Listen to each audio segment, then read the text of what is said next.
All right, we're good to go. Uh, yeah, it's afternoon. Afternoon, ladies and gents. I know last week, Sunday, I promised you an episode, but yeah, we just had a few technical glitches. But yeah, we fixed that now, and we are back with my guest.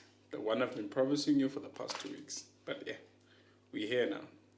So, and I didn't introduce myself. And I didn't introduce the show, what it's all about, but let me just give you the gist of it. So, the podcast is called Everything About Life, and I am your host, Moses Kumar, right? So, everything about life is anything, we talk about anything and everything politics, religion, anything that comes to mind and we want to talk about, right? So, my guest today is aspiring entrepreneur, music producer, father of two, and my longtime friend, Nathi Phungwayo. My G, what's up? Yeah, thank you, my G. Thank you for having me. It's a pleasure, G. It's my pleasure. Otherwise, how have you been, man? I've been good. Yeah. Not complaining, and yourself?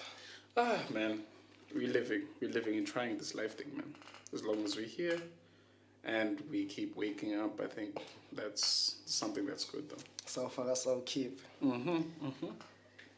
So, yeah. So last week, the technical glitches, but yeah. Yeah, we lost 2 episodes, 2 recordings, 2 separate days. So I guess third time's the charm. Third time's the charm. So yeah, what are you up to these days, man? I'm trying out different things. Yeah, trying to see what my niche is. Where do I fit in? What am I good at? Stuff like that. So the things that don't work, I toss them out, and the ones that work, I keep them. Yeah. Yeah. Until I find my pot of gold. All right. Pot of gold. Yeah. That's what I'm looking for, my pot of gold. I think I found mine. I think that niche, that sort of thing, that sort of what is gonna not say drive me, but yeah, something. My niche. I think I found it now. So now it just needs me to plan it out thoroughly for the next couple of months to prepare it for the next year. Yeah. And sort of put together a vision board of what's okay. Sure. Where do I actually see myself with this thing in probably a year or 2 years? But yeah, I found my niche finally.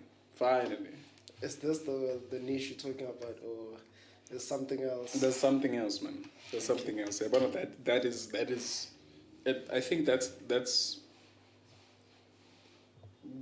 how I'm gonna. It's not a specialty, but I think it's something that I'm actually great at.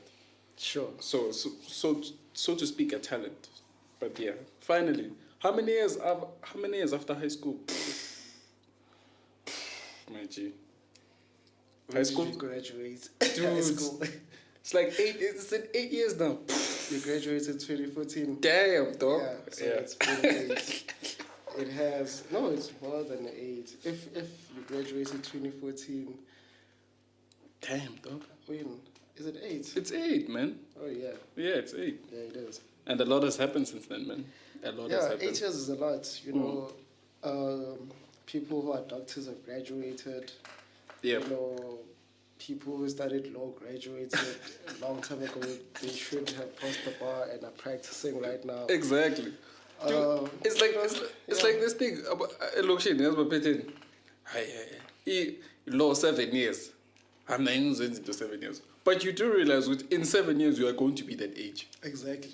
So why not vele usaluyenze vele once? Or about doctor? Yeah, that's the mindset, Yes, a guy so good to I for 12 years. Now I have to go back to school for another how many years is being a doctor? 7 as well. Yeah, 7, 7. Now I have to go back to 7 years. Primary. And then you realize how quickly time flies in 7 years.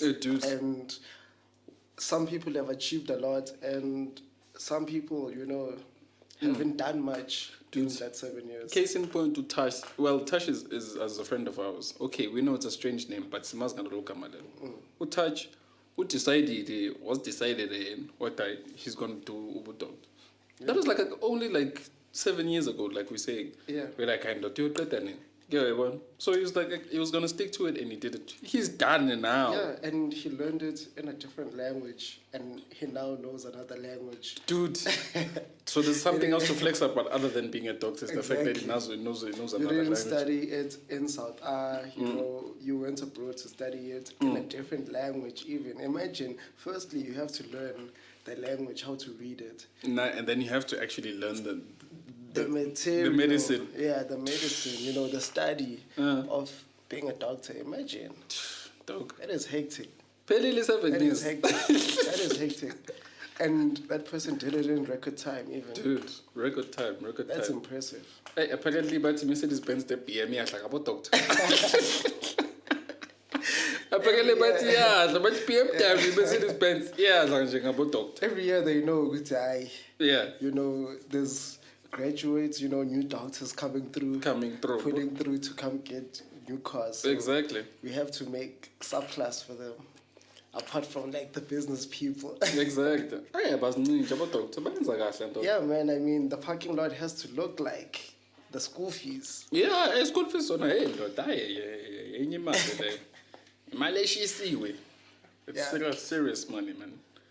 But yeah, since then, we've did so many things, trial and error. And part of that, you became not so recently, you became a dad, man. I think that's really what I want to pick your brain about, Sure. You being a dad, because for as long as I've known you, you weren't interested in being a father. Yes, or dad, but father, yes. But now that you are, I just want to totally pick your brain about it to find out, where is your mindset at, and how are you sort of adjusting to being a father of not one but two kids now? Yeah. So I've been a father for like a year now. And it was buy one get one free when I was buying. So why did you have to say it like that? Why did you have to say it's buy one get one free? Instead of ukubamba Powerball kulotho, abamba Powerball ngabantwana. So yeah. So right now my mind is at like doing the things that I always wanted to do. And then, you know, before like I say it's too late, like I'm too old, or like I get stuck in a routine, you know, and stuff like that. So for now, it's like, you know, really focusing on like building something, you know. I'm failing a lot in that process, which obviously, you know, nothing brand new is ever easy. Dope. So yeah, so you're saying it's adjusting, and so it's basically you adjusting to all of this. Yeah. You're constantly adjusting. What you think you know, it's adjusting, unlearning, you know, that type of vibes, you know, taking advice, you know, also filtering the advice to suit yourself. Exactly. You know, building, you know, something that will sustain, you know, our kids and stuff like that. Like, obviously, right now, we all know we're all looking to, you know, to create generational wealth. Yeah. So that's the thing. Like, I can't, like, leave my kids with nothing, you know, as if, like, okay, just because I didn't have it, so they can have it too. That type of vibe. So yeah. Generational wealth. But this is very important. Very, very important. It is. It is. So when valid, that's what you're trying to create for your kids. Yeah, that's what I'm trying to create. It might not be in like the field that I love, you know, or passionate about, you know, stuff like that. But one thing I'm passionate about money. Yeah, money is a great motivator, dog. I love money. Dog, who doesn't love money? So there's things that I do for the love of it just purely because I love it. But there's things that I do purely for the money. Yeah. I think... And for the longest time, I'm not ashamed to say I love money. Like, dog, it's not... There's things that are unthinkable that I would do for money. That we shall not mention here. That we shall not mention here. But I get it. Money, everybody loves money because money affords you to do things that you could not do without them, basically. Yeah. I like Elon Musk. That I think it was Elon or Bill Gates. I forgot. It was like, you just watch content so quickly and frequently these days. So like they ask him, okay, now that you have money, like, ufila kanjani? Like, is it what you expected? And he's like, okay, for me, imali is not like something that I hold dear to heart, but it's babyzan, a medium or something. I forgot the correct term. Like, it allows him to do the things that he wants now. Tool. Yeah. A tool specific. So yeah, mine is a tool for him, so that now he can, let's just say, for example, Elon Musk, now he's like using money to test if we can go to space again, land on the moon again, explore what's out there. About Bill Gates, further they have the foundation, they're going around trying to eradicate, like, I don't know if it's diseases or something like that, but you see, and obviously test other things. So like money allows you the freedom to try the things that you've always wanted to try, and other people are just too afraid to try. Yeah. And you don't have that thing, Guti, like if I lose 1 billion, then I'll be broke again. No, it's just like 1 billion. Let's play with it and see.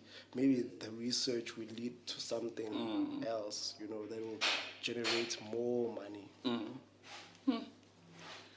Well, on whether or not them being billionaires is like a right thing or a wrong thing, but that's the topic up for topic is up for discussion. Yeah, we can debate about that all day long. But whether or not it's right or wrong depends on who you are, depends on where you at.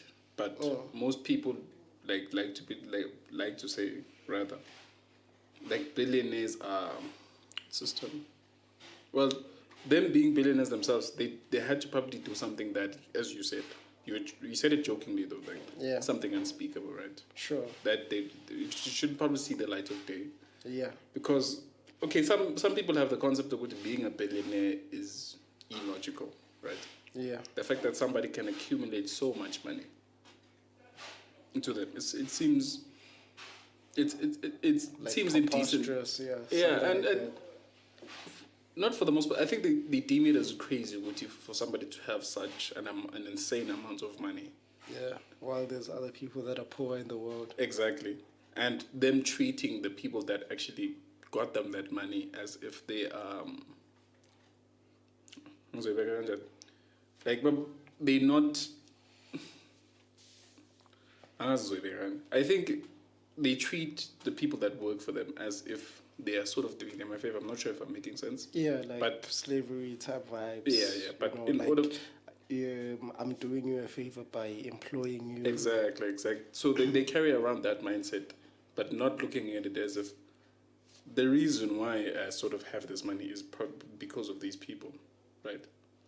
Yeah, to a sense, it is, but it's not entirely true. No. Well, that's true because for them to actually, you'd say they probably got funding from other people. Probably, make an example. Probably parents. Let's just say, for example, Bill Gates had to have the idea of Windows. Yeah. And then for you to have a job, he had to create Windows in his garage. But then again, you'd argue for him to actually start making the money, you'd have to actually put people in. So you know what it is? We're not saying one would exist without the other. We're saying both these things become. It's almost like an organism. Yeah. Well, like the thing is that hiring someone is not doing them a favor. Because that we should just scrape it. Yeah. So what it is, the employee is selling his or her time to the employee. Exactly. So it's just an exchange. It's trading. You're trading your time for money. You know, for skill. So the employer is buying your skill or your talent or just purely labor. Yeah, yeah. And what you are selling is your time and your skill or labor. Exactly. So depending what you have, that's how salary brackets differ. Exactly. That's how they differ, right? Yeah. So we can't. But then, like, I just want to put this out there that, you know, also, like people with lesser money or like poor people, you know, like they attach, you know, too much emotion to money. Like they also attach too much moral to money or ethics to money. Like this thing would say like, I'm such a good person, you know, so and so, whatever deity you believe in. But why am I poor? Why am I broke? Why, you know? But then the thing is that money is neutral. Yeah. Money does not care about your religion, your beliefs. Money is money. Whether you're good or bad, whether you're evil or a saint. It's simply money. Money goes where money is wanted and where it's worked for. Whether you work for it in the most evilest ways or in the most good ways, money does not have emotions. Money is neutral. Money does not care about you. Now we're not generally questioning we're not questioning them. We're just questioning the morality of the people. Yeah. So I think what we should put a spotlight on is not the fact that it's their money. We should put a spotlight on the people that are actually acquiring the money and the means they use to acquire the money. Yeah. You know, like there's two sides to every coin. I mean, like people will say like, but why are bad people or evil people have so much money, or why does that person have so many billions when like he could give away this much money and then the world would be eradicated of hunger and poverty and whatnot. But sometimes, you know, like even amongst ourselves, like us people who are not as wealthy, like you realize that when you work for your money and then you give it to someone who hasn't worked for it and they are less appreciative of it and they use it without concern of how you sweated, you bled for that money. You see, so for them, I also feel like it's that way, which like I've created this thing that has now become like $1 billion machine that's just producing money. It's like a minting company. And then you're looking at people, it's okay, there's people who would appreciate it if I gave them this money and eradicate their hunger and poverty. But there's other people who will misuse that and just go right back to where they started. So we cannot fault the billionaires. Why are they hoarding so much money to them, you know?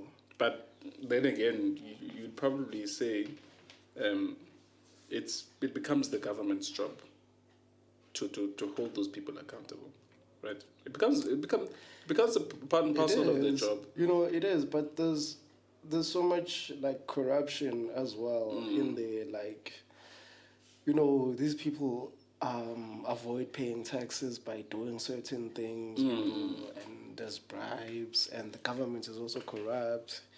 You know, there's many other things to this world that, you know, we all stand on different sides, which is, you know, this is why they say a conversation about politics and soccer and sports in general, you will never finish, and religion is counted it's just science. It's just gonna be opinions and perspectives upon perspectives. To each his own, basically. You could speak the entire day. You could debate about an entire day, the politics of it and what should be done. Yeah. So I mean, so basically just get off your ass. Yeah, and try. Get off your ass and grind, you know, fight for your worth. If you feel like you're worth a certain amount of money at a certain time in your life, you know, like fight for that worth, your value, and then use whatever you're getting to upskill yourself so that you keep increasing your value in the world. You know, you don't have to be an entrepreneur, businessman, revolutionist, or Yeah, for you to be wealthy. You just keep upskilling yourself, sell your skill. I think people generally now they're putting this. They're basically saying to people, particularly in South Africa, you know what you should do? Dump the 9 to 5 and start a business. No, that's bad advice actually. Terrible advice. I've dumped the 9 to 5, and I can safely tell you that's bad advice. I mean, it could work differently for someone else. I'm not saying if you feel like dumping the 9 to 5, go for it. But I'm saying it's bad advice. It's terrible advice. We're telling people not to work and then to start their own businesses. So if it happens that everybody now has their own business, how is the wealth going to circulate? Because no one will be working, so businesses won't be running. The logic doesn't even apply, lab. It doesn't. I understand. Like, we need a certain number of businesses. Yes, we need more businesses, to lower the unemployment rate, but not everyone should have a business. I understand that, though. And a lot of people have businesses, but even as side hustles, and they're not even breaking even. Exactly. So, they're basically doing that out of, I'd say, desperation, right? Yeah. They're probably looking at the economic parity at this particular point. Now I beg about you, dude, we're in the end games now. We're working this 9 to 5. I'm trying to pay these other bills, and then maybe I can just put enough money aside so I can start something. Yeah. And they know in the back of their mind it's not gonna make money now. Yeah. Some other people, they're just making it so they can just get by. They use that sort of side hustle to pay some of their bills, right? Yeah. Maybe until they're at a better point, or maybe they've gotten a promotion, or they've gotten a better job rather. Sure. So and at that point, when they probably got that promotion or they got that job now, there's probably not a need now to start a side business. So I think it goes back to the how value the government is supposed to be structured. If you look at it, a 9 to 5 should not be. We shouldn't seven a 9 to 5. Akumelanga sicabanga ama-side job. I don't know if you get what I'm trying to say. So it should be like the way government ideally, the way it's supposed to be structured. It's supposed to be structured in a way where people don't have to worry about healthcare. They don't have to worry about e-housing. They don't have to worry about electricity. They don't have to worry about paying taxes. But paying taxes, of course, is something that we're gonna do. So, but if you don't get to worry about getting kicked out of your house or not having a place to live, or when you get sick, how are you gonna pay those bills? And electricity, or worrying about you getting electricity and all of that. So if a government is structured in a way where something like that is taken care of, right?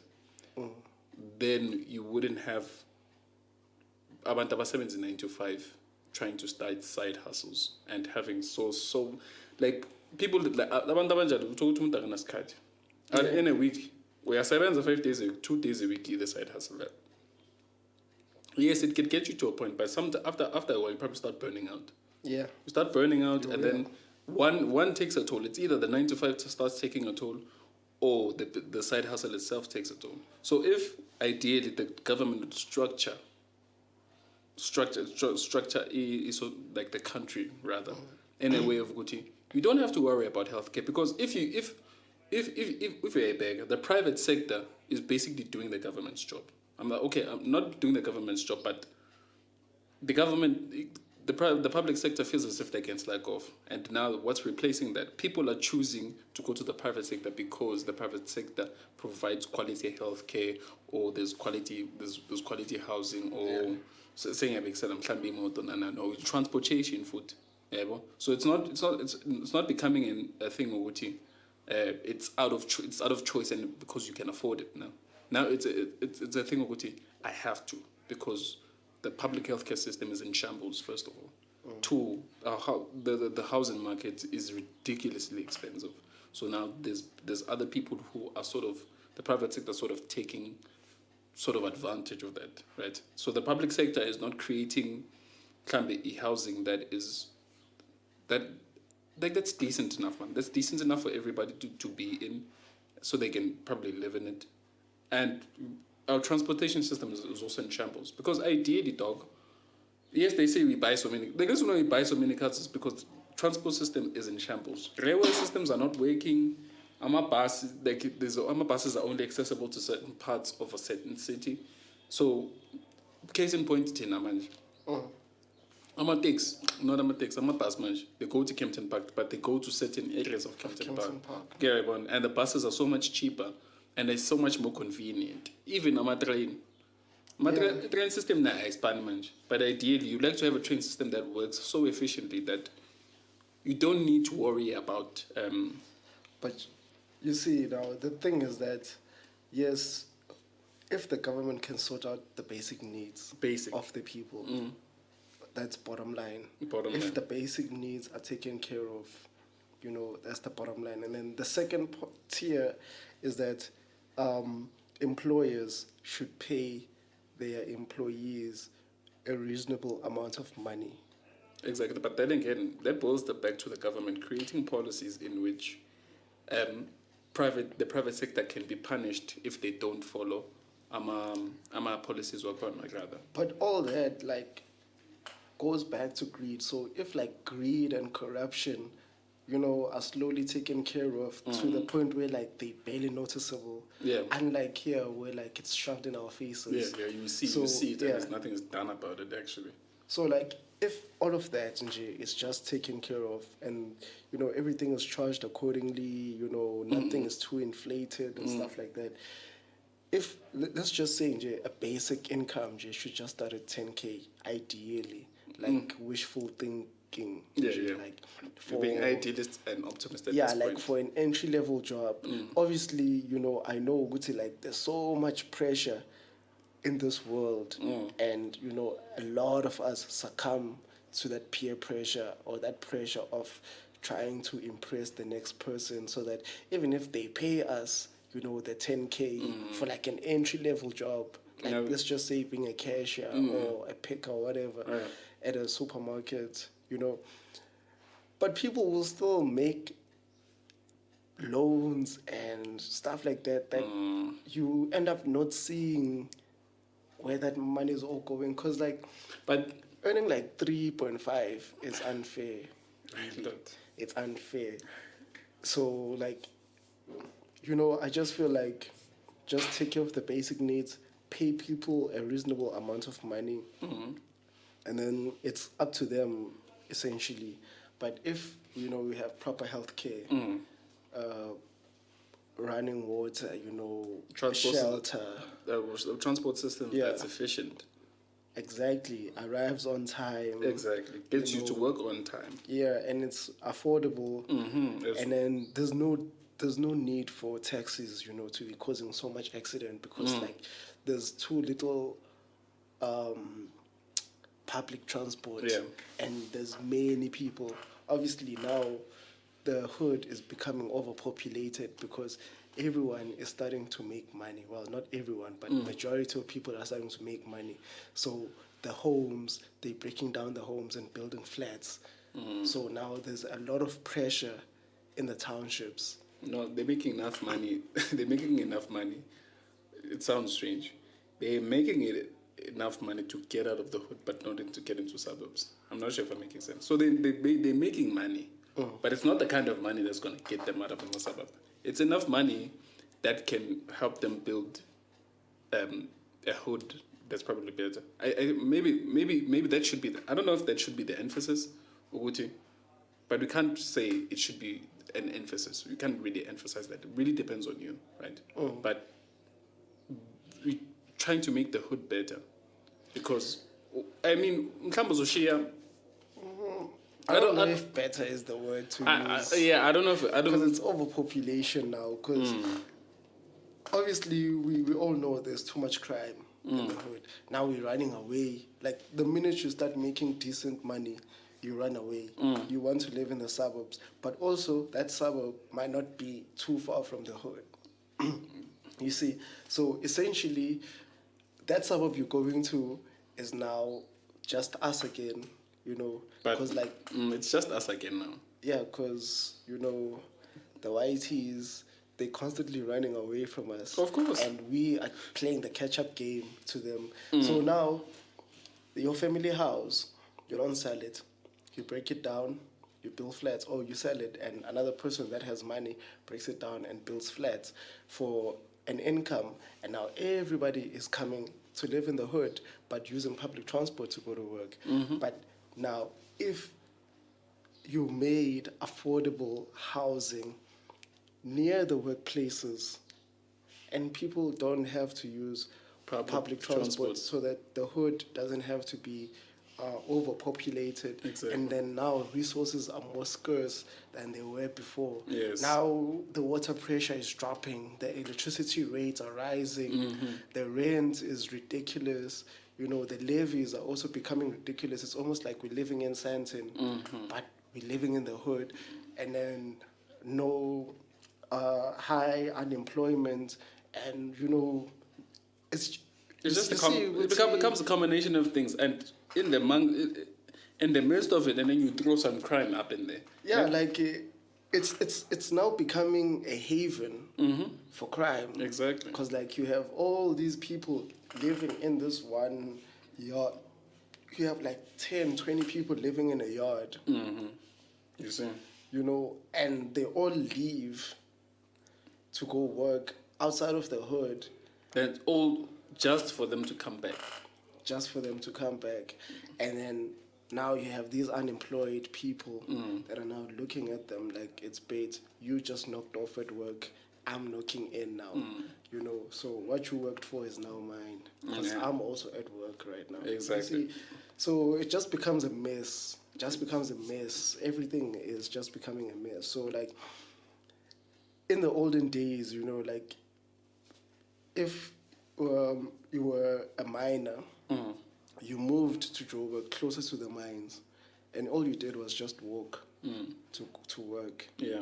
You know, you didn't have to catch a cab, anything like Exactly. that. And now, like, you know, you have to travel far just to get to a factory or to get to how a many warehouse. how many taxis are you using? Exactly. How many taxis? You're probably using 3 taxis a day. Use the taxi yokusuka from your house, the taxi to the local taxi rank. And when you get there, you have to get another taxi that's going to get you to the place where you're supposed to work. But when you get to that rank, the distance is so far that you have to use the local taxi from that particular area to go to work. Yeah. Now, when you get to work, okay, fine, you get to work. And then if you're lucky, and then when you knock off work, the problem is a taxi that takes you straight to where? To your local taxi rank, back where you live. Yeah. But you must still take another taxi because it's late now. Yeah, so basically, as well, like, and like, people will say, like, but why don't you move closer to work? Firstly, like, if people work in Santon, they can't afford to live near Santon unless it's Alex. And Alex is a hood as well. And to look at your situation, now you're moving to Alex, you're paying rent, you're buying groceries, you have to buy furniture when you first move in. But then, like, your family lives in Tembisa, and you also have to take care of them. Dude. You know, or you leave your children behind. Now you keep having to send grocery money and, you know, school fees money, care, transport. So it doesn't make sense. So for an average person like who has kids, who has family, that they are dependent on them. So exactly. it just becomes easier to travel and just buy groceries for everyone at once and not having to buy groceries for 2 households. And on the side, you're also paying rent, and it becomes an entire thing. So there's no middle. There's no like. It's almost like the government is not even trying to meet you halfway or some shit like that. They're not. It's like, dude, you have a job, fend for yourself, dog. I ain't trying to build you affordable housing where it's closer to Santon. It's like 5Ks. It's probably like 5Ks to Tembisa, and then let's say 10Ks to Santon. I'm just making an example. So for you to travel to Santon, you probably just need to take one bus, and the bus takes, I don't know, 20 minutes to get there. Yeah. You see? So if you live there, and going to your hood is like 5Ks, and you could probably use a taxi to go back home, right? Maybe, and that housing is sort of affordable now.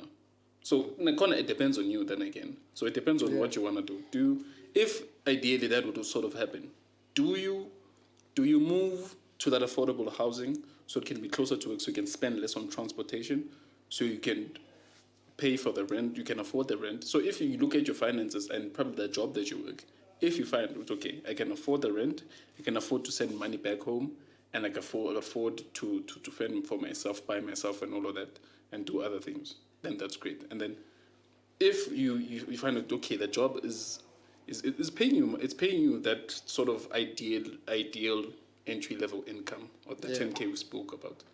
Now you find yourself like, okay. Now you're weighing the pros and cons of it. You're like, now you're thinking about it. Transportation, how much does it cost me to travel from Lana to Sandton? How long? And if the transport system is efficient, it takes you probably 35 minutes to travel from home to Sandton. So 35 minutes is not a lot. And the Madia corner might big. And then you compare it to trying to move in, you're like, trying to rent somewhere else is not conducive. It's not going to work. So I'd rather do this, work hard enough, then probably in a year or two when I start getting a raise, I might think about moving, right? I think but of course we don't live in an ideal world, man. Yeah, you don't live in the ideal world. We don't. In the real world, more money, more problems. Dude. Or you just create the problem. Exactly, because with more money, you feel as if you can sort of afford more comfort. You can afford it, and you getting more money. You see that there's more opportunities for you to make money, so you spend more money trying to make more money. Yeah. So that's basically it. Basically what we're saying. Yeah. Do not leave a 9 to 5 to start a business. Yeah, basically. Oh, that felt dismal. Oh, dog. That felt dismal.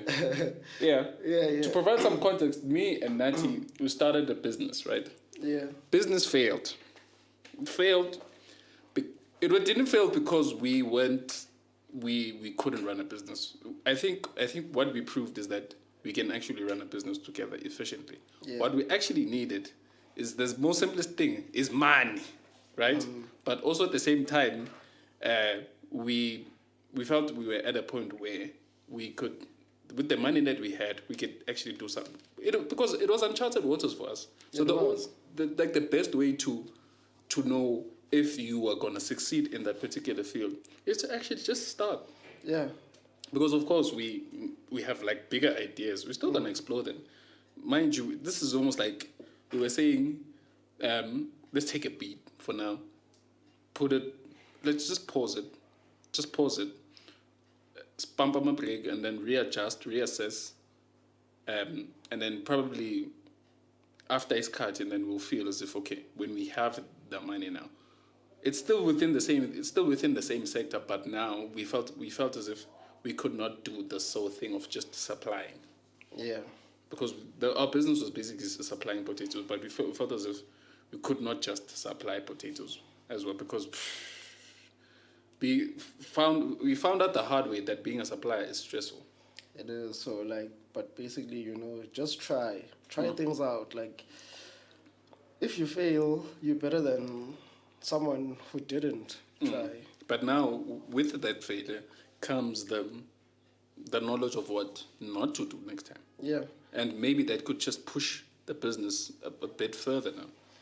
And when you try something, that's the moment you see opportunities. Like, you won't see an opportunity if you're just stagnant. Yeah. But the minute you start moving, you start to see opportunity. Of course, because we didn't come up with the idea of actually supplying until we actually started exploring doing something together. Yeah. And when we saw it, okay, we could do something here. And we're like, okay. And now there's something else within. Now we saw something else that we can do within that as well. You see, so, Ovusi Tembegwa explains it perfectly. As black people, with less funds, we have to work backwards in the supply chain of goods. So let's say, for example, you want to manufacture something, but then you don't have the funds. So you first start, by selling that something to generate funds, and then you work your way backwards to manufacturing until you become the manufacturer. So now you that's how. So eventually, you know the whole supply chain, and then you own it eventually. Eventually. Now you have customers and whatnot, and then you move back. Now we also have a track record as well. We haven't. Yeah. So the minute you start manufacturing, you have this whole supply chain that's already there, and you have like customers ready for the product as well. So yeah. So,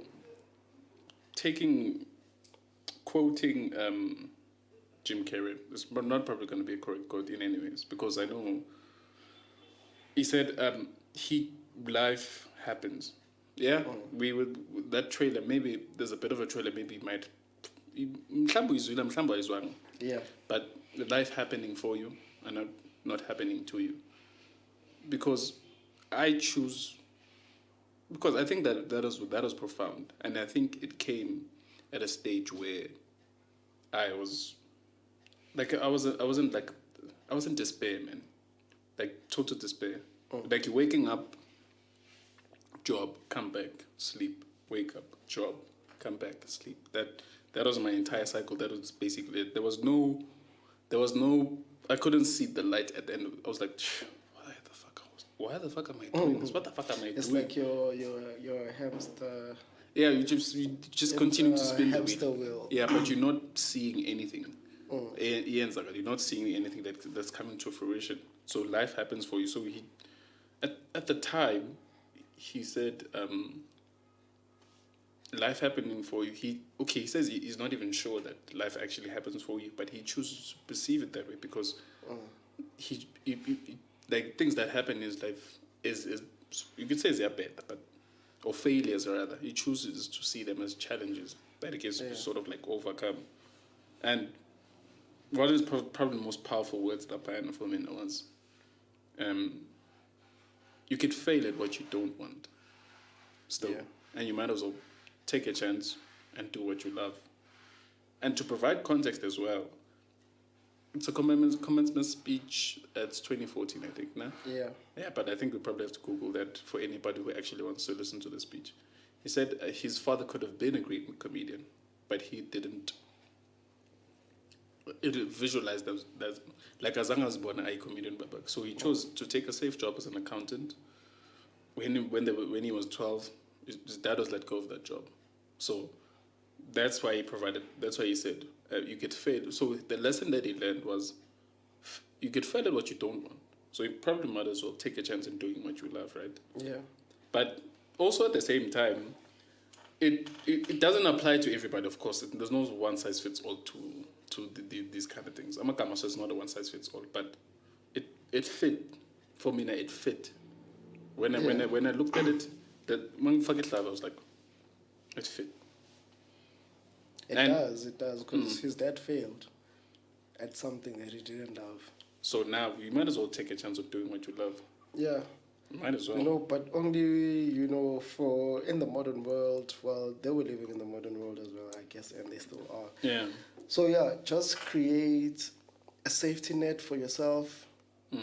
Or like if you're a person that likes risking everything like I do, then just go all out. Punch yourself in the dick.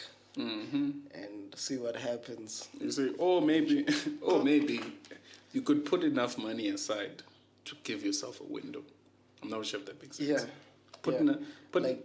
Create like a 1 year runway. If you're earning let's just work on expenses. If like your expenses are like 2K a month, save 12K and then just spend 2K a month if those are what your expenses are. And that boils down to sacrifice, hard work. That boils down to sacrificing and exercising discipline. Yeah, like there you'll just have to adjust yourself. Like if maybe you want to add entertainment, then just save up enough so that like if with when a month you spend 5K, just save 5K for every month of the year, and then now you have a whole year to explore. Exactly, and then give yourself a window and come up with the proper plan, and then Just give yourself that particular window to. Yeah, also like prepare, like Exactly. plan, like just going into something, saving for a year is part of the planning, but like that's only just one part of it. Like you have to prepare, plan, exactly. How are you going to use the money? The first plan that you have might not work. The backup one, the backup one, the other one. Yeah. Just to make sure with you, even if when it comes to a point where you feel as if okay, now you can probably quit your job, but you're not saying that probably doesn't sound like a great idea. But then again, people's luck is not the same. Yeah, to each his own. To each his own. If when you feel you can take a chance and quit your job, because your job is probably making you miserable and shit. Yeah. If you think you can just quit and then bet on yourself, because dude, listen, betting on other people, but betting on yourself, I think that's something you can definitely do. Betting on yourself. Because like, like the minute you start fighting for what you want, what you don't want automatically takes over. So it's like the yin and the yang. So you must always know with like in whatever, whether you play it safe or whether you risk it, there's always the direct opposite to everything that you do. Exactly. The thing that you are doing could probably have the opposite effect. Yeah. And that is something that is not within your control. You can only control your actions. You can only control the things that you can control. You can control your application, your discipline, the work, and the amount of money you put away, and the plan, right? And then you put those things together, and you put them into action, right? You apply the work, you apply the discipline, you use the money, you do all of these things, and then shit goes sideways. It does. Shit goes sideways, and then you must think about how you're gonna bounce back from that now, because if you're gonna get stuck on the fact that shit failed, it's gonna be a problem. That's where you have to have a strong head on your shoulders, at that point in time, because nothing is easy. Nothing is easy. If you feel like you don't have like the proper mental health and whatnot, rather just play it safe. I think, unlike just risking your mental health and eventually leading to other things that are beyond your control. Just play it safe one time. Exactly. But then again, with this, risking it, playing it safe, there's no right answer. Either way, you suffer. Yeah, there's no right answer. Either way, you suffer. But, the thing is that mental health can lead people to like very dark places. Exactly. I mean, you can go for what you want and achieve it, and it still lead you to that dark place mentally. Yeah. And you can play it safe, and you can still go to the dark place mentally. So actually, I don't have advice. Yeah, it's not advice per se. Listen, do what is gonna make sense to you. Just do what makes sense to you. Yeah, but if when it's something that you wanna do, hey dog, this life thing, dog. That's why you have to take it with a pinch of salt, because there's so many things that are not within your control. And I think sometimes when you take a risk and fail, you're gonna blame it on the fact that you took a risk, right? It's a calculated risk, but you're gonna blame it on the fact that you took a risk. But that is not within you. The aftermath of what actually happened is not. You can't attribute it to your ability to do that particular thing. You can't necessarily. I didn't apply. No. I didn't apply myself enough. I didn't do this. Yes, of course you can pick holes in what you didn't do right. You can pick holes in it, but also there's also the fact that it is something that is beyond your control. Yeah. And if you can, maybe that is the piece of advice. Maybe it is. If it's not within your control, you can't control it. If you can't control it, there's absolutely nothing you can do. So beating yourself up about it, if you beat yourself up about it, it's... And essentially, it's all up to you. Like, no amount of words of encouragement and quotes and videos and motivation. Like, nothing is ever enough. It's essentially up to you. Yeah, it's your life. It's not a group work. Yeah, it's a group work. It's not a group work. So you have to decide for yourself. You have to get up. You have to do the work. Take the risk if you want to take the risk. Play it safe if you want to play it safe. There is no right or wrong answer. Essentially, it's just up to you as an individual. Basically, that's what basically is. And but each two is like we're saying, left group, but also at the same time, I think we are also probably guest stars. Maybe we make cameos in people's movies, so to speak, to use an analogy. True that. But well, what I'm saying essentially is that like you can't want to start something and then try to influence a group of people to do like, that very let's thing. just say, for example, like you wanted to start this podcast, and now you're trying to like convince our friends to come along this ride with you. You understand? Yeah. They not there, like they're not ready for that. Like this is your thing. So like sometimes you just have to like go your own way. Yeah. You know, take care of self, do what you want, like go to the gym if you want to, like stop using another person as a crutch to go to the gym. Like, I need a partner to go to the gym because when I'm alone in the gym, I don't work out as hard as I want to. You see, like that type of vibe. Like, now you have to address. Now you have to address what your inconsistency or your lack of application, rather. Yeah. Not the fact to go to. For you to get the best out of yourself, you need somebody to get the best out of yourself. Not sure if that makes sense, but yeah, you need you. Exactly, but I don't know with you being like wow. So does having kids like give you that extra? You Yeah. Of course you've always had. I know you, but you've always had it. But does now you're responsible for two human beings? Does it give you that extra oomph? Right. Yeah. Does it? It does. It does give me that extra oomph. Particularly because like if shit goes bad, like I would take too long, like sitting in that failure, to sort of readjust, refocus, and then and go again. And like you obviously you need days where like you just let your emotions run. Like if you're feeling sad, just feel sad. Like but like you have to readjust quickly. Like oh shit. We need to stay moving, like we can't be still for too long, otherwise things miss you and stuff like that. So but also like take care of yourself first. Use the oxygen mask effect. So then if I take care of myself properly, then I'll be better able to take care of my kids properly and without feeling any type of guilt and stuff like that. Yeah. So like I will do things that make me happy, so then when I do things for them, I'm not angbalabali with lava. Why mele mina ngibayenzele? You see, it's that kind of thing. So save yourself first so that you are able to save more people in the process. They make you better, no? They do make you better. You reflect differently to life. You reflect differently. Like you also look at yourself with okay, like what can I do better?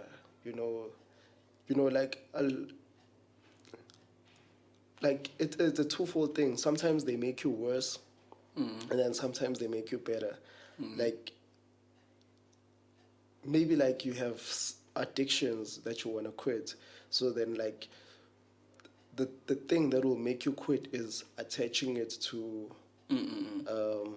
something, like maybe like your kids. Like okay, I want to quit this so that I can be a better parent to my kids. And then you quit whatever addiction you have so that you can be a better human being for them. So then they don't have the trauma of growing up with the bad parents and now they're taking it out in the world and stuff like that, you see. So like other people just go the opposite way. They were proper people and then they have kids and then they feel the pressure and then they turn to nyaupe and then and then other people were like heavily alcoholics, heavy on cigarettes, and they're like, okay, for me obviously you can't predict when you're gonna die, but you're like, okay, for me to live longer, if it's fated for you to live longer, so that you can live longer and still be unhealthy, but then you see now you just, I don't want to say useless, but yeah, you're not useful in your living longer because you're unhealthy.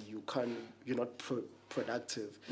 So some people it's like that. It's okay for me to live longer and better able to create a better future. I have to take care of myself. So let me quit this, and this, so that my health is better. So that even as I'm growing older, I don't feel that thing of growing old. I'm still healthy. I still have the energy. Yeah. You know, I don't need so many pills to keep me alive, and I don't need crutches and wheelchairs, and my weight is intact. You know.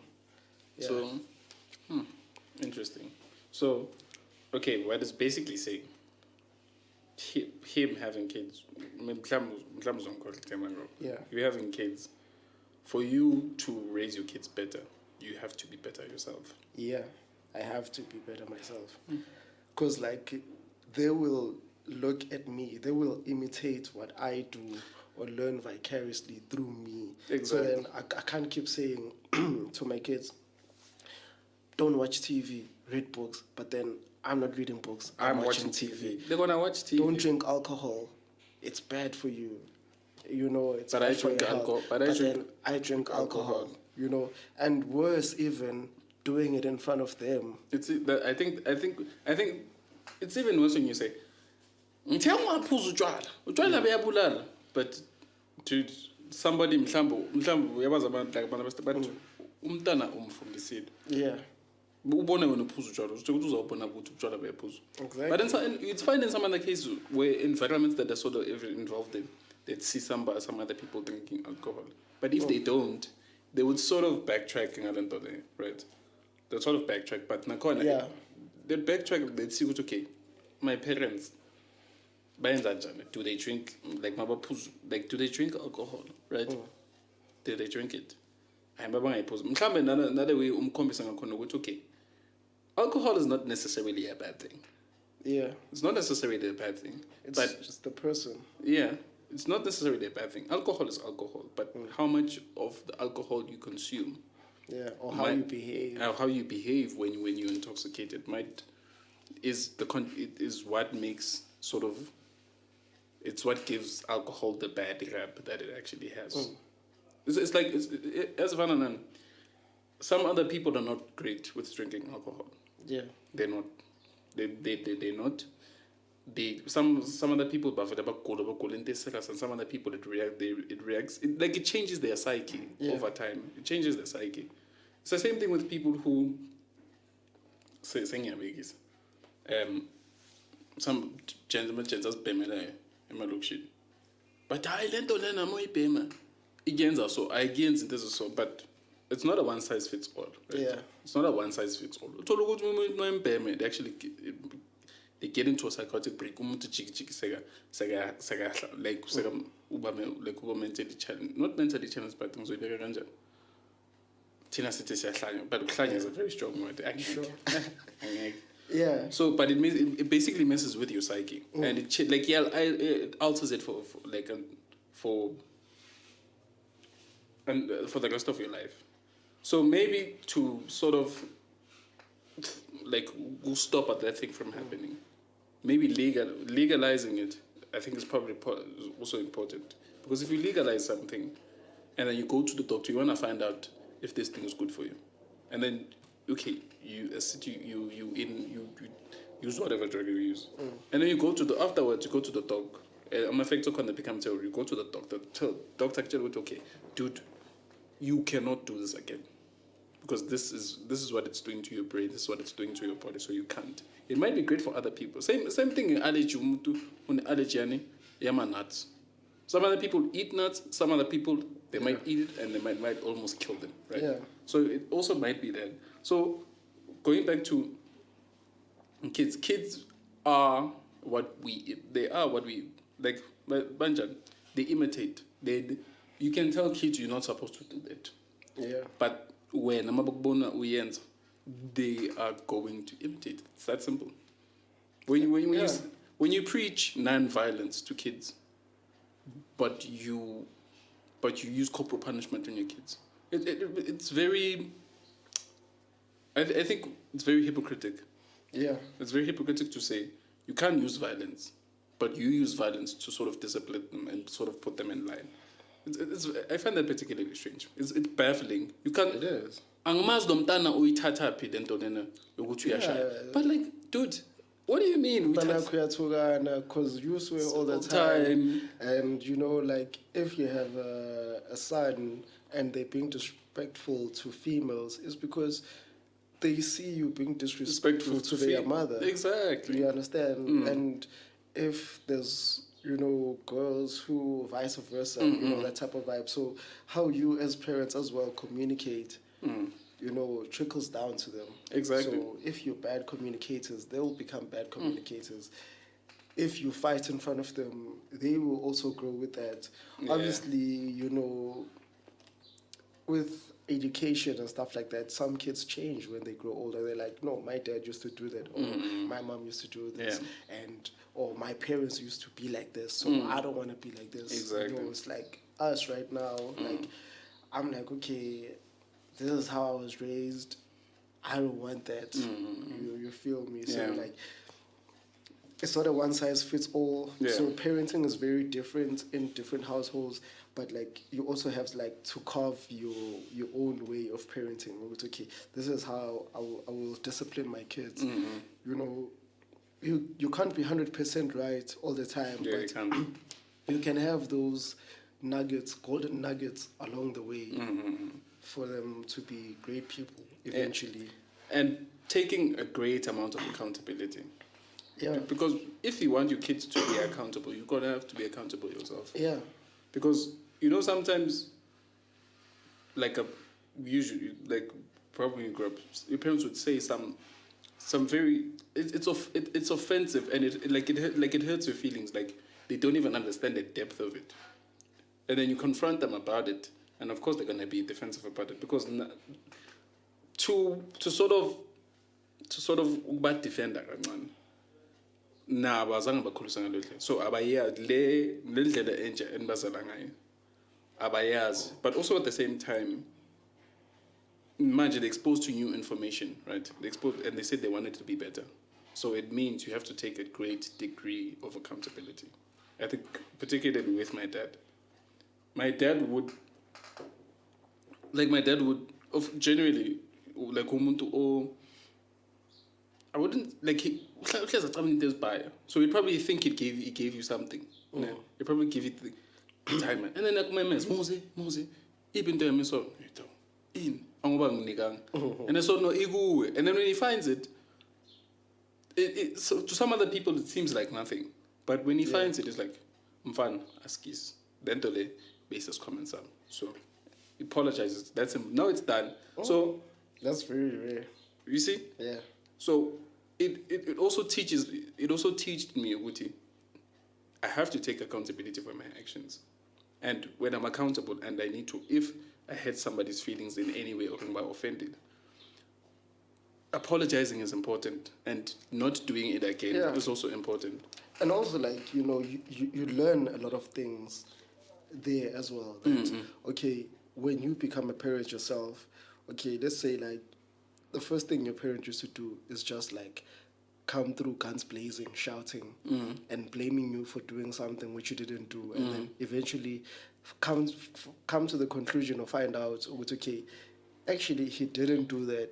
But now, like, we could have avoided all of that if you didn't come guns blazing. You could have just came properly and be like, yo, this and this is happening.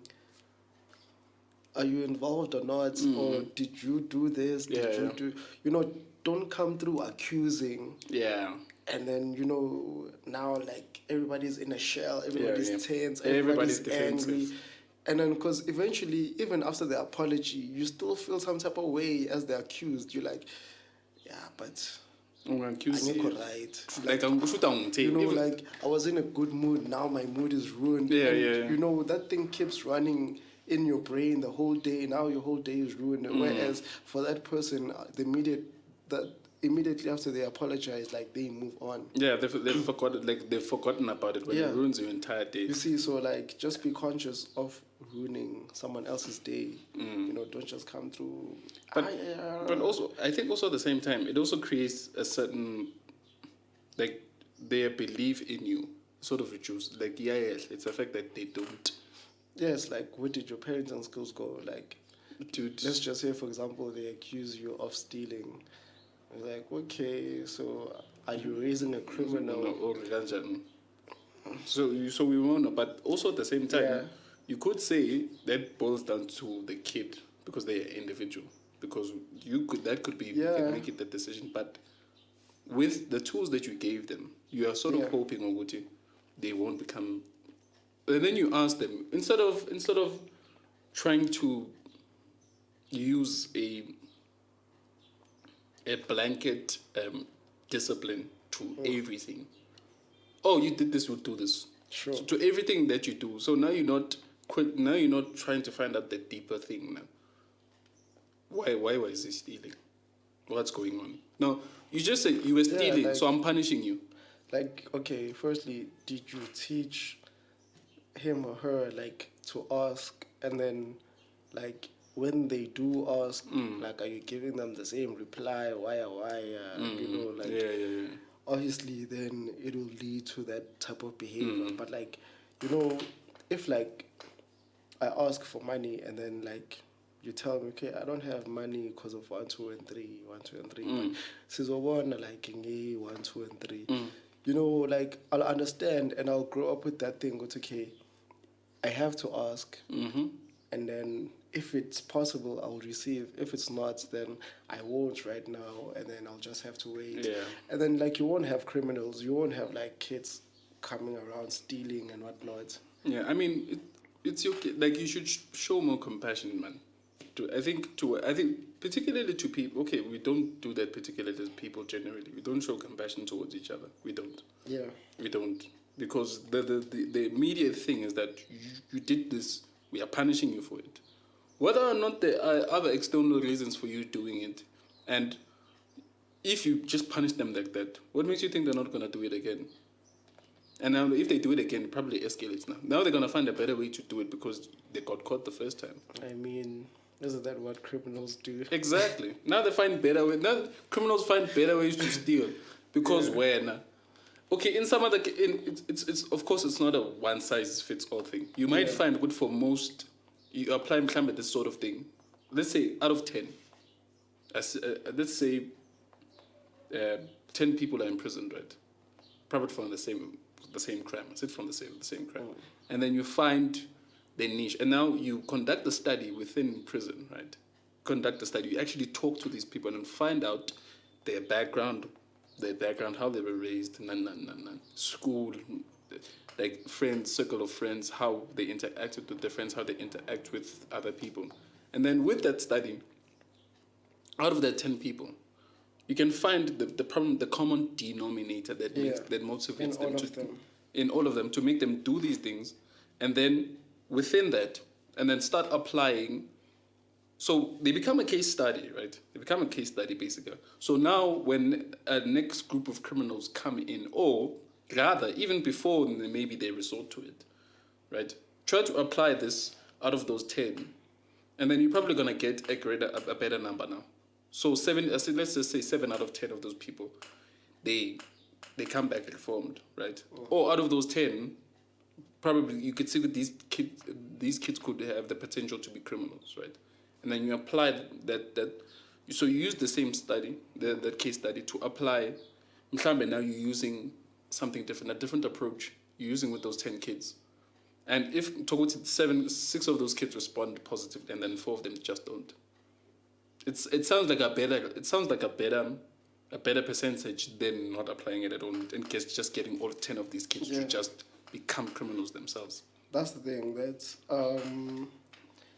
you see, like if criminals get caught and then you put them in jail, and then like you put like hundreds of them in one cell, you're treating them like animals. Of course you are. So they won't be reformed. Mm-hmm. They won't be reformed. But if you treat them as humans, you know, there's a great chance that, you know, a large number of them will be reformed. And obviously, there's always like the stubborn donkeys, Of course they are. and then who just don't want any help. That They just want to go back to what they do. that's the way of the world. That's the way. But we're not saying people who do crimes should not go to prison. Of course, they should go to prison. Yeah. But prison should become a tool of where we are trying to find out what is going on with these people who are in jail, and how can we prevent other people from actually going to prison. What else can we do? If, let's say, within that case study, within those 10 kids, we found out the common denominator is poverty.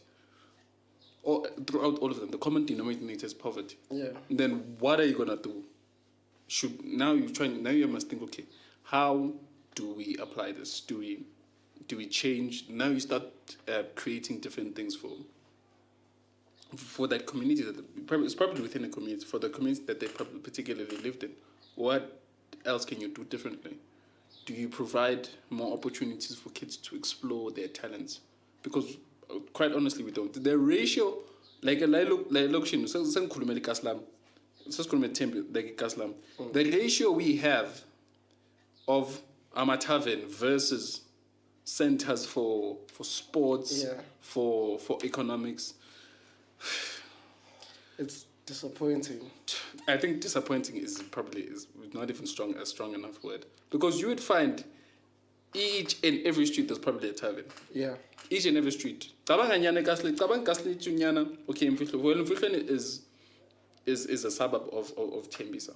We call it it's a suburb of Tembisa. It's a suburb of Tembisa, right, Mfihlweni? Sure. But I'm going to Swahili P. I am.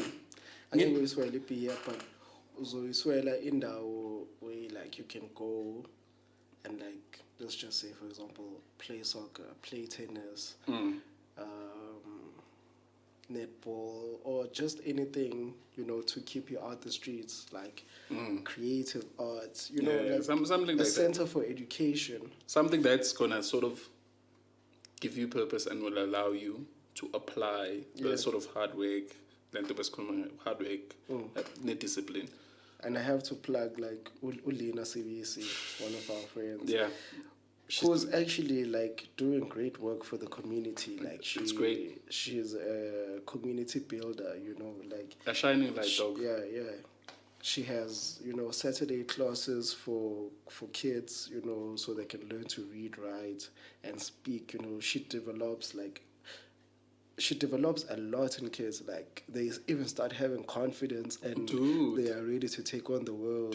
They are ready to be helping towards each other. You know, like she's amazing, dog. She is. She is, and the kids she is helping are amazing as well. And thank you for doing such great work for the community of Itembisa. You know, and you know, she's just one. You know, and she can't. You know. She doesn't have all the resources she needs to help as many kids as she possibly can. But she's doing it anyways. Yeah, we need more people like her. You know, we need people to like lend a helping hand. You know, sponsors and stuff like that, so that she can be able to reach, you know, more kids. More kids. Because like the kids she has mentored, they've moved on to become like great people in life. You know, like. They are able to go into good schools, you know, get proper education and stuff like that. I mean, ultimately that's the goal. A kid to be decent, to be great contributors to society. Squash is doing a great job. She does that without fail. Yeah, without fail, dog. She's not getting paid for it. It's purely out her own pocket. It's love, dog. It's love. That's what it's a different form, but it's love. Yeah, so like, you know, if you want to help her and her kids, you know, just reach out to her on social media at Lina CBC, you know, Kanyisa Books Foundation. Mm-hmm. Yeah. Dog, thank you for providing this. So if anybody is listening to this, when you're listening to this and you want to find a way to sort of make a more positive impact, within a community. Yeah. Just hit her up on her socials, like Nathi said, at Lena CBC. She's on Insta, she's on Facebook. Yeah. On Facebook, it's Lena CBC. On Twitter, it's at Lena's underscore. Is it underscore? It's underscore CBC. And then on Instagram, I think it's a sort of same handle as Twitter. But you should check her out. She's doing amazing work. Amazing work. And I would love, like, for other communities, like, you know, to engage with her to start something similar in other hoods as well. Yeah, because when you give kids purpose, when you give a human being purpose, I mean, dog, how many stories we have of my gents who are blinding at disc? And none of them are in the PSL right now. Dude, what? Zero, dog. Majority of them are Wanyaupe. Okay. Like,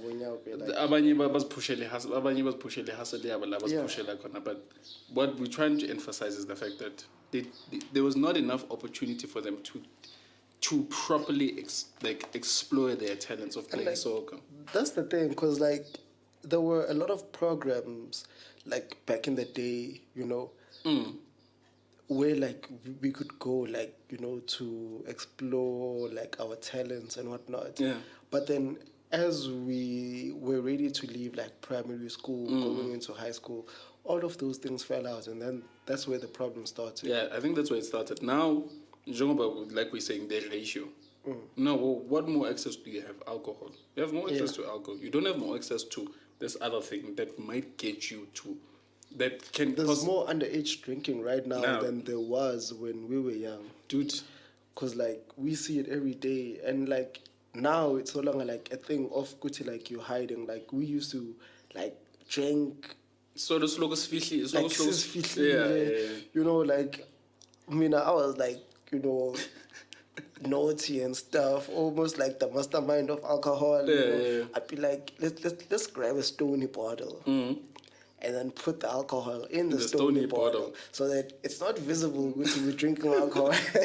But now the kids, they are just waving it in adults' faces. Bruh, like straight from the container itself. Like they're not even hiding, and they're not even like doing it like a pakini, like we used to, like we used to go far, like, you know, just to do all these crazy things. Obviously, it wasn't right, you know.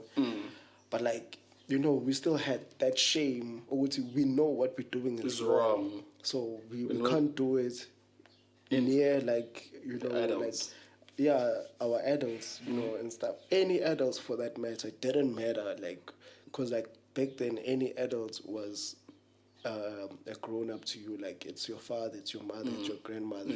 Like even if they didn't give birth to you, the community in J as a whole, like even if it's the hood that it was the community that you still had to respect, like like, so I guess we couldn't be just walking around holding beer bottles. I think times are obviously changed. They have. What made like sometimes when I think about this thing, this ratio, it makes me mad. Like it makes me really mad. Yeah, but now like we're getting mad, but what are we as a community doing? Are we ready to raise drunkards? Like, because literally, like if kids are drinking from Basangena, like from primary and while they're entering high school, like, what are they going to explore later on in life? Like you genuinely ask yourself that question, and it's concerning because because I was thinking of starting so many things, but now what it actually need, I think this thing and another is that it goes hand in hand with what I was telling you on about the niche that I found, because like I said, you give kids purpose, like Lena CVC is doing. You give kids.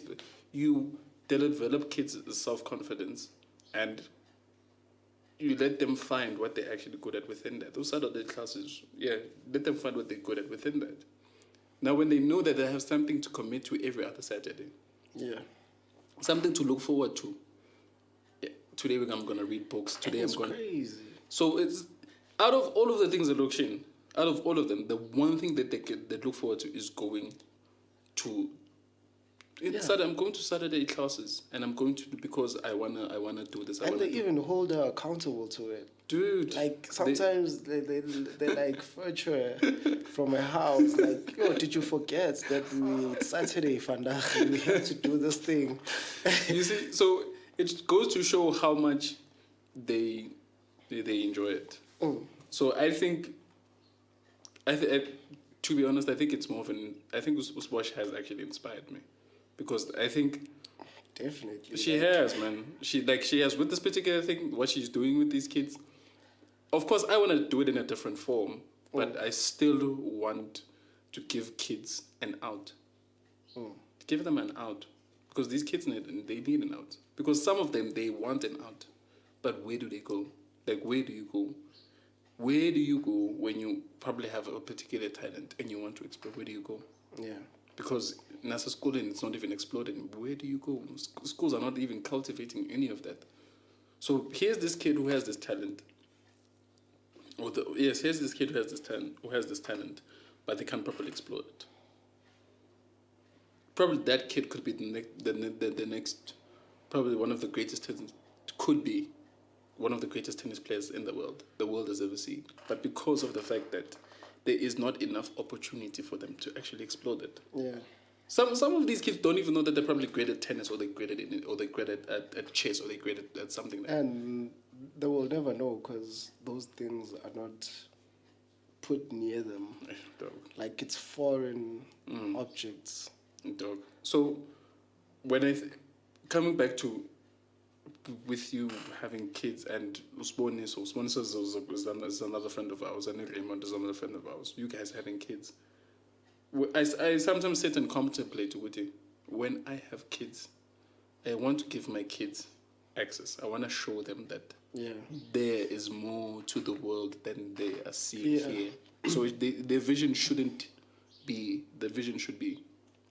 So it's just to broaden it, to teach them that there are so many things in your life that you can do. There is, because right now, like, the township is toxic. So, like, we have to, like, work constantly on exposing, like, the youngins to like a better life. And we also have to, like, improve the township as well. You know, we can't run away forever. We have to improve the township at some point. And I'm so happy, like, at this current point in time, that, you know, all my friends are present fathers. Dog. They're all present.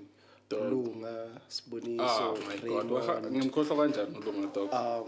Like, all my friends are actually present fathers. And in the neighborhood as well, in the hood as well, like, I am seeing more present fathers, which is something that was rare. Exactly. Back in the day, like, yeah, we know. Rare. Like, majority of us, you know, didn't have present fathers, and you know, we always wanted, you know.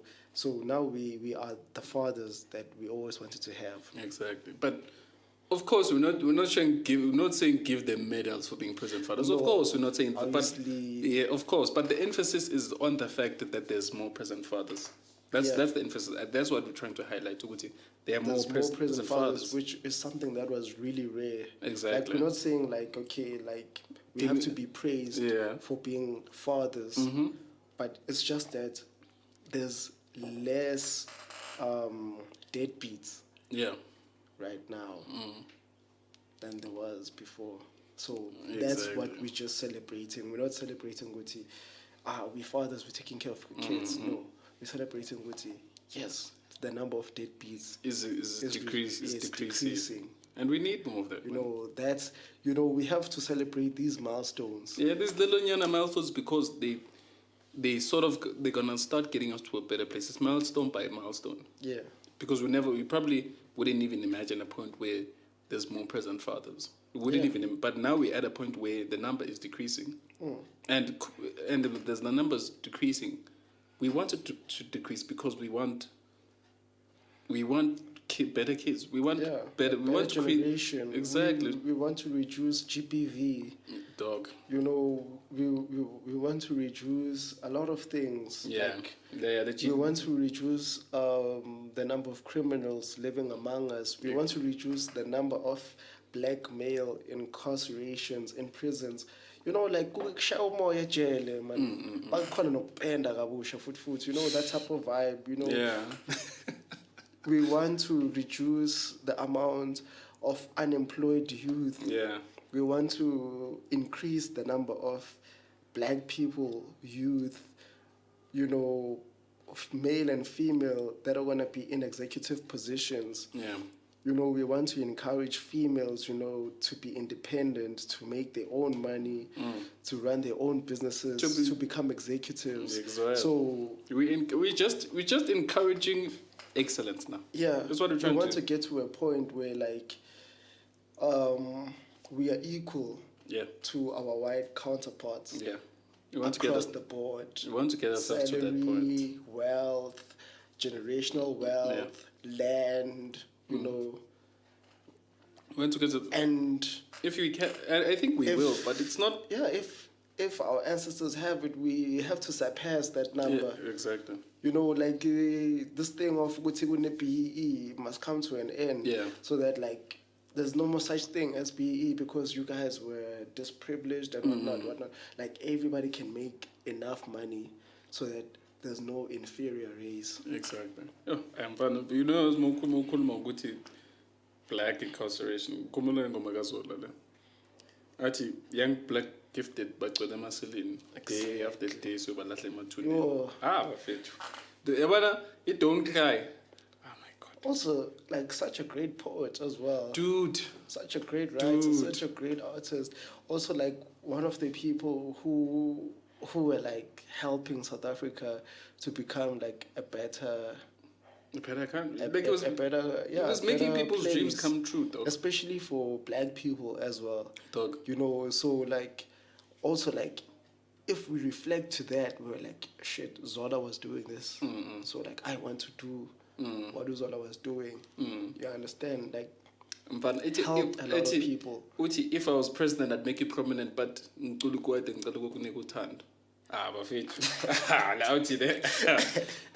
know, sometimes you sit and you think about like lyrics like that and like the times that we had. Yeah. He said it a while back, man. But that shit is it's relevant today. It's relevant today. And like that's the thing, Guti, like as people we might forget Guti, how we became the people that we are. But you know, it's also like the content we consumed as well, you know, like it helps shape us. You know, it's like music is powerful. So like if we have those messages in music, we will become better people. And then if all we listen to is music that we're calling women bitches and we're calling each other niggas, you know, and all that stuff, like our psyche also changes. Violence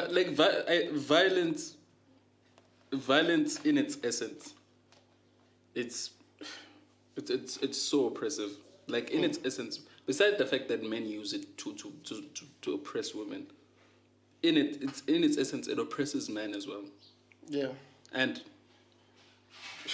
like, because from generation to generation, we're not gonna place the entire blame on how people were and how people were raised and all of that. We can't of course, the individuals themselves are also responsible for that. Yeah, how you want to turn out. Exactly. As much as, you know, we talked about the two sides and whatnot. You know, sometimes we'll say, but it's not his fault, man. But also at the same time, it is. Your own brain, your own mind, you can make your own decisions. But also at the same time, it also is at the same time. So that culmination of all of that toxic learning of this is how you talk to women, this is how you deal with confrontations, and this is how. And also, like, I don't want to like pin it on like the black male, you know. It's also like across the board, like, you know, we have to teach, you know, boys how to talk to women, how to treat women and whatnot. And we also have to teach girls how to talk to men, how to treat men. You understand? I think what you're basically saying just comes back to how, just to raising kids, just to yeah, be decent just human raising beings. kids generally. To be decent. Raise your kids to be decent. And no one must look at the other as, you know, like a slave to the other, or like have gender roles. Yeah, you know, obviously you won't be good at everything. Of course. So you know, we have to complement each other. Yeah, cool. You know, that type of vibe. Because, like, you know, there's too much toxic masculinity out there. When I'm thinking about this, there's this other video. Like, who's this guy? I think it's Wilson. I'm forgetting this guy. There's this other video of this guy who's teaching. He teaches karate. This black dude. He's teaching this kid. He's teaching him karate. So he has a board. So he's teaching him how to punch through the board, right? So as he's punching, it's painful, right? But the kid is not saying it, right? So Ubamba zonke inyembezi to show other people that he doesn't want to cry. And then this guy kneels down and was, dude, what's wrong, son? It hurts, right? It hurts, Anish. And the man's understand, no, it's okay for it to hurt. And it's okay for you to cry. It's okay for you to cry. But it's also okay, and then when you acknowledge your feelings and you express them as well, and then you apply something like that, you acknowledge all of that, right? And then you encourage yourself, or you teach it. Like he's basically saying, I need to find that dude. I need to find him. So, and he has some sort of academy for kids, particularly for boys. So he's teaching boys how to acknowledge their feelings, how to express them. Yeah. But he uses martial arts to sort of get them through that, to understand it's okay for you to fail, and it's okay for you to be frustrated about it. But next time, so what do you need to do better, right? So what do you need to do better? So do you push through the pain? So it also is teaching the kid, which is sometimes you probably have to push through the pain. I think it was a great application of how we can teach kids, particularly men, particularly boys, how to express their feelings. Acknowledge their feelings are there though, because generally men don't know what they're feeling. They don't know what they're feeling. Most of it we don't. Like when we were younger, and until we realized it's toxic behavior, you did not know how to acknowledge your feelings. You did not know. Well, this is hurt. This is anger. This is what, and how to process all of that. We didn't know how to. Especially the crying thing, you know. Also, like, we were so subjected to a lot of violence as well. Dude. Like, okay, in the Daikali, and then, like, if you got into a fist fight outside, like, you come back home, you beat up, and then, like... Yeah. Aye. Yeah. Like, like, my figure, like, it's... So, they were basically teaching men, the only way to solve their problems is through violence. Yeah. And you can't be weak, you can't be soft. Exactly. So it goes back to this thing, Uguti. If you're gonna use violence generally amongst men to solve problems, what's gonna stop you from using it with your girlfriend or your wife? Yeah. Because you are not expressing. And also, man, that is very powerful. Like going back to, like, you know, this thing of, you know, how you argue in front of kids. Yeah. Like, if let's say, for example, like, I hit my girl in front of my kids. My daughter sees that and she thinks it's the right thing. You feel me? Yeah, so, like, when she grows up, she views it as the right thing. Subconsciously, she's like, if a man doesn't hit me, the man doesn't love me. Exactly. Like, which is very wrong. You feel me? So, like, when people say that, I lose my mind. I'm like, you can't. Also, I think it also goes with the corporal punishment thing. Imagine after a parent hits you, because now your partner says the same thing. This is because they're gonna view that as, they don't view that as violence. They don't. They genuinely don't. So I think with men, men, generally speaking, now we're speaking generally South African men do not know how to express their emotions. The only way they know how to do that is through violence. Yeah. Mfana ngaba ne-misunderstanding nyana encane thola ngihlangana nomjida la encane umjida sekafuna ukulo. You could have sorted it out ngokukhuluma, but he quickly escalated to violence because violence is the one thing he knows how to respond. Like it's the automatic response. Sure. The automatic response. So men do not understand how to process all of that. And strangely enough, it's very ironic. But if you wanna teach kids to be less violent, teach them how to fight. I think there's a difference. Oh yeah. There's a difference. Because like also in these schools, like as a karate, kung fu and whatnot, the first thing they teach you is don't respond with violence to a situation. So like you're learning how to fight, but you're learning discipline as well. You're learning how to control your emotions as well. Control your anger. Yeah. Like control your emotions. Yeah. Like you don't just respond to a situation just because I'm equipped. Yeah. Doesn't mean that you have to use the tools. So it's very good. It's schools actually. Yeah. Teaching kids how to fight is gonna make them lose fight. Okay, we're gonna have the stubborn donkey, like Nathi said. We're gonna have the stubborn donkey, but I mean, every movie, especially Karate Kid, those kids who learn karate just for the wrong reasons, just to beat up other kids. Exactly. That's so the stubborn donkey. You're gonna have the stubborn donkey, but then again, it's a great application. Teaching kids how to fight is gonna make them less violent, because also with apart from the fact that they have to control their anger, all of these things, there is a lot of going back to sport, there's a lot of failing up.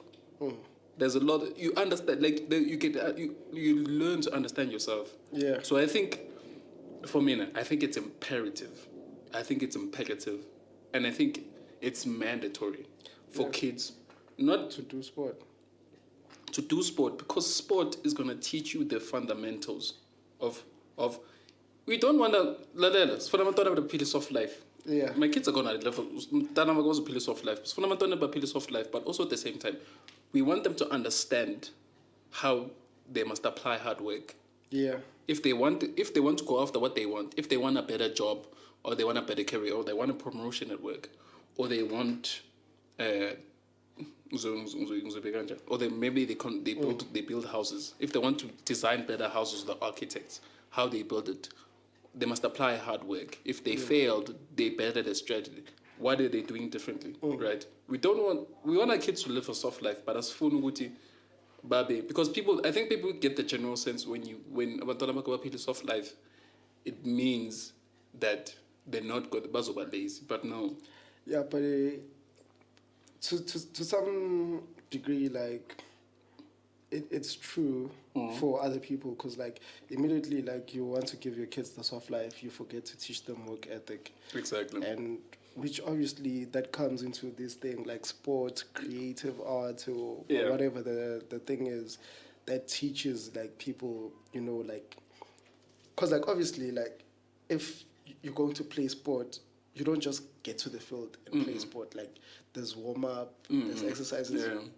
Actually, probably like you spend more time doing exercises than playing the sport in practice. Exactly. Like practice generally is just working out, improving your stamina, and things like that. Which is when you take that and then now you put it into the sport, you understand why, this is why we had to warm up, this is why we had to do this exercise so many times. Yeah. And like you do that exercise so many times, you get irritated, but that's a teaching itself. Repetition is the father of learning. Like in order to perfect something, you have to constantly and your body itself learns it. And if you skip a process, you're gonna suffer at the end. You're gonna suffer. If you skip the warming up and the stretching and head straight to the training, sure, your body's something's gonna happen. Yeah, which is what a lot of our political heroes failed at. Like they were good at like playing the sport, like fighting for our freedom, constantly practicing, warming up so that when it's time for the game, they are prepared. But then now they've won the game. Now they just We are free, yeah. and then now they're having kids, and they not teaching their kids How that general application that we actually talk about. Yeah. So they find what they know. So now the kids. So that's where the thing where like what do they call them? Political heroes or something gave birth to spoiled brats. Yeah, spoiled rotten kids. Yeah. Yeah, spoiled rotten kids because they don't have. That's thing, like, we're not saying be like your parent. No, but but we say a their sense of parents were supposed to pass down that information. Exactly, a sense of discipline, all of these things. So, Yeah. so at sport for me, I think it's mandatory. But to get back to, because we were digress, to get back to the violence thing, particularly with men, teaching men how to fight, and teaching them a martial art that doesn't require hitting. Yeah. Because case in point, as CC2 probably have anger issues or something, right? We decide we're gonna do boxing.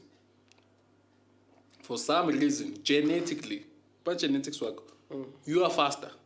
Yeah. You're faster than me. I might have more power, probably, but you're faster. Ungshay. And Utogut, you still have those anger issues and you haven't dealt. You don't need to apply any degree of hard work to do any of that. You don't. But then again, I'm not saying you should do a sport that doesn't require, but you can, in actual fact. In actual fact, you can. But within the e-boxing, now comes, okay, he's fast. Now, I'm getting hit because you're fast, right? And I have power and I'm slower. Now, I have to devise a strategy of how am I going to neutralize you being fast? Now, that's my brain working. Now, I have to come up with ideas now. Now, I have to work harder. Now I have to put in an extra effort at the gym, probably extra 30 minutes now, because I know you're faster. So you spar all the time.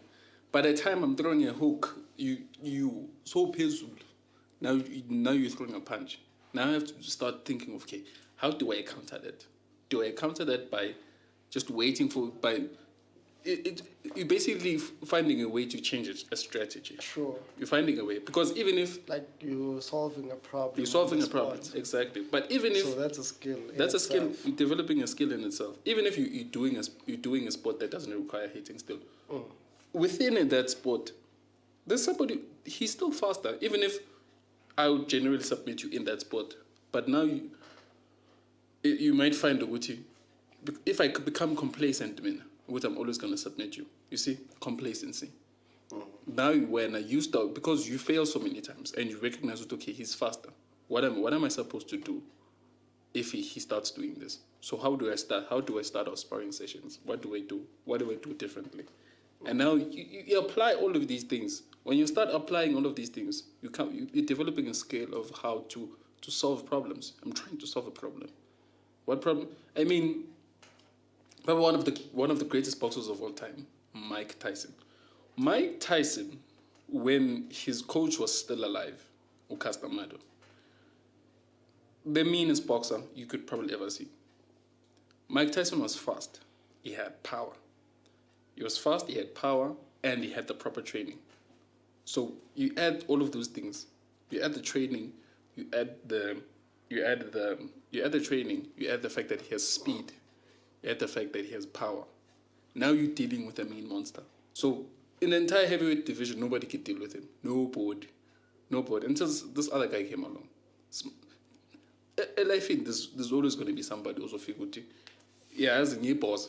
If you get out, stop you in your tracks. And it might even not be the fact that person might become the greatest themselves. No. There's just that one person that's just going to stop you. Frustrated the hell out of Mike Tyson. But I think that happened after his coach died. So we don't know if it's the fact that his coach died or it's the fact that this guy neutralized attributes, his most powerful attributes. So what I'm probably coming back to is the fact that learning how to fight or learning a sport teaches you, but particularly with men with anger issues, because genuinely men genuinely because of how they were raised. They're going to have anger issues. We're going to have them. We're going to snap quickly. We constantly want to fight. So if you teach them the process of learning how exhausting fighting actually is, they're going to fight less, and they're going to use it in situations that threaten their life. Only as self-defense. Only as self. If you feel in a situation that is probably threatening your life, then you start defending yourself. Like I said, stubborn donkey. There's one. There's going to be a couple. But if you apply that across the board, I think you can have kids who are generally more nicer. Because when you look at these people who know how to fight, particularly these international, you never hear terrible things, domestic abusers. In most cases, you won't. You won't. Because you know why? Because they understand that fighting is an entire process, and they got to understand themselves within that. I think, with generally men, they can better understand themselves. Of course, there's therapy and all of these other things, but I think fighting, learning martial arts, gives them a better sense of themselves. They get to understand themselves more. They get to understand that they snap quickly. So what can they do next time not to snap quickly or something like that? So it's not a form. It's not one form of therapy. It's not just you sitting on a couch and couch is it's the ideal thing, or you going to see a counselor about your problems and expressing yourself. But now you are learning a degree of so many things within that martial art. Damn it, I'm impatient, nah? And when I'm impatient, I quickly resort to this. So if I'm impatient, what can I do next time not to be impatient? Now you're learning to be patient. So you're not learning to be patient, Maso Lamaj. Now that's gonna be a general application to Impilo. What's good if you're a less patient person? Yeah. And getting like a belt is like difficult. So like you have to be patient. Exactly. And you have to be persistent. Exactly. And with that persistency is the reputation to get the, what do they call them? The moves or the combos right to the T and stuff like that. Get them to the T. Get them now you have to. It's frustrating. You couldn't get it right as well. You're doing it again you're not getting it. You're not getting it right the entire week. Now you want to quit. You're like, damn, I want to quit. And also, listening to the senseis. They are the sensei for a reason. Yeah. Even if maybe you feel like you could do it better. Yeah. There's a certain reason why it's being taught the way it's being taught. So you have to be willing to be teachable. Yeah. You can be smart, have an IQ of but you must be teachable. 1,000 or 1 million. But that's the thing, Guti. There's things that senseis know, and they probably thought about what you thought about, but they also found out the way that you could find out. You cannot apply it like this. Yeah, you can't skip. You can't skip a step. You can't. You must go through the entire process to get here. So now it gives you a sense of, if I'm going to do something, if I'm going to go to school or go to medical school, I can't skip the process. I can't decide what to do, and I can't quit. So it teaches the essence of discipline and doing something and finishing it, right?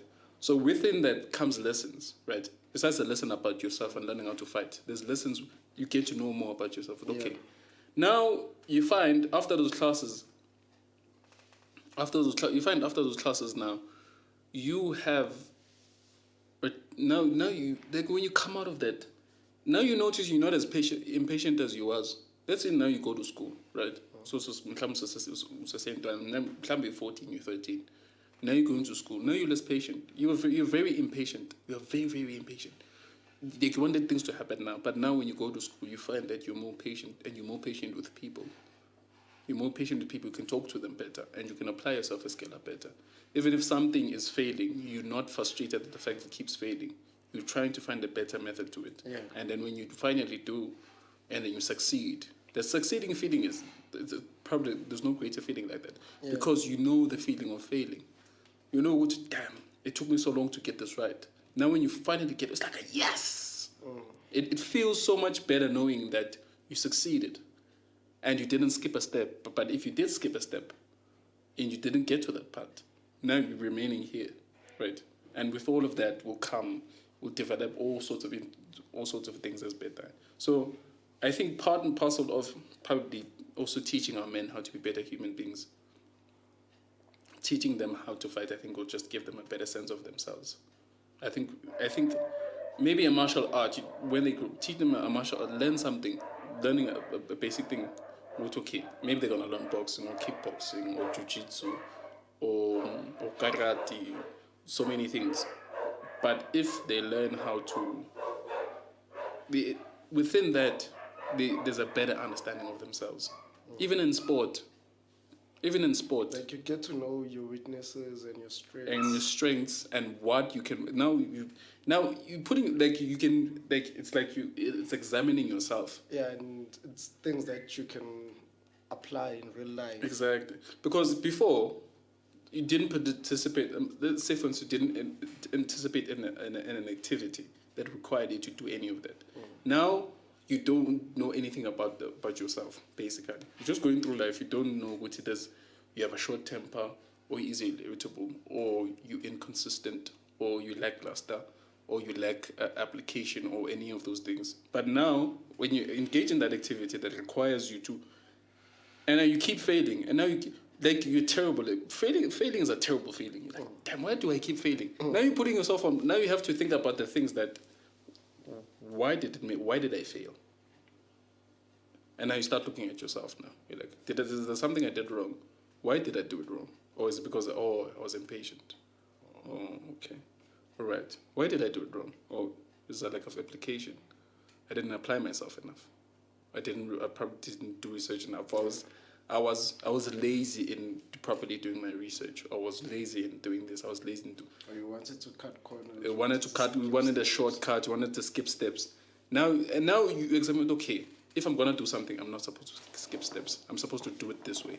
And if I do it this way, and then when you find, okay, let me try doing this way. Let me not skip a step. And then you don't skip a step. Let me apply myself. You apply yourself, and then now. At the point that you failed, you self-passed socially. Now you add another part. And then you fail again. Now you find out, why did I fail again? Oh, now you discover something new. It wasn't the other things. The other things, you take care of them. Now it's the other thing. Damn it. So what is it now? Persistence.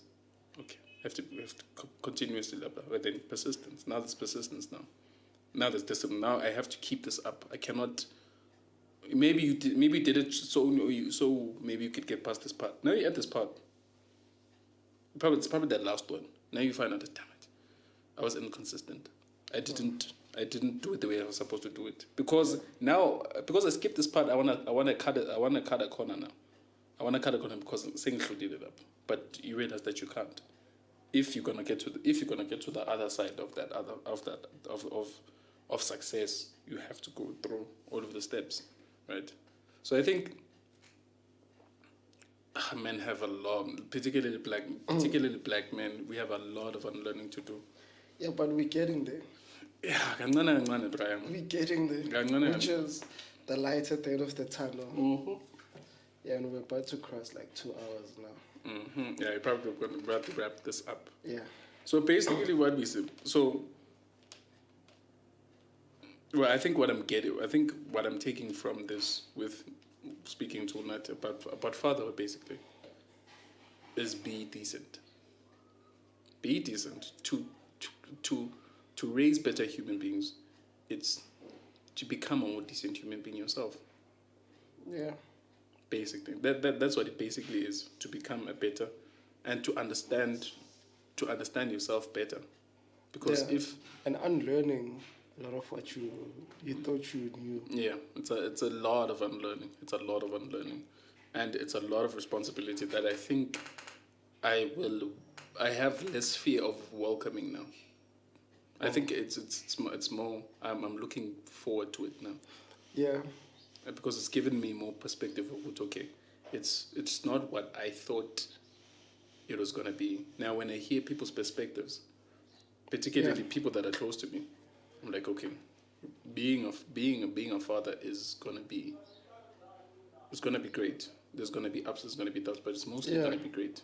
And you know, like, don't be too hard on yourself. Yeah. Mostly, cause like, this is like uncharted territory. Like nobody can say like they've perfected this field, and I don't think nobody ever will. Yeah, you can only get better.